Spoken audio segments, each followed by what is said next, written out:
Hey everybody, today we're going to learn how to fix the Google Meet connection unstable error in Chrome. High-definition data streaming combined with background bandwidth competition triggers real-time packet drops, but lowering your data usage parameters instantly restores network stability. First, open your active Google Meet video call screen layout inside your Google Chrome browser. Move your cursor to the bottom control bar and click on the More Options button shaped like 3 vertical dots. Click on Settings from the pop-up Options menu panel. Look at the left side category list menu and click directly on Video. Locate the Configuration section block labeled Send Resolution. Click the drop-down menu row and change the setting value from High Definition down to Standard Definition 360p to instantly drop your outgoing network strain.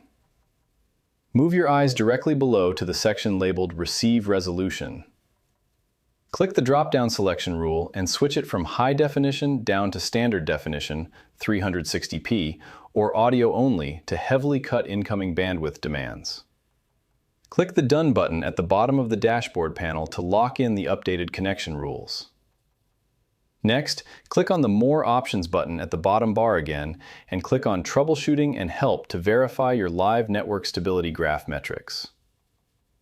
Finally, completely close out of any non-essential background browser tabs, active file downloads, or cloud synchronization apps to free up maximum processing power for your meeting pipeline. And that's it. I hope it helps you in your current and future project. Thank you for watching.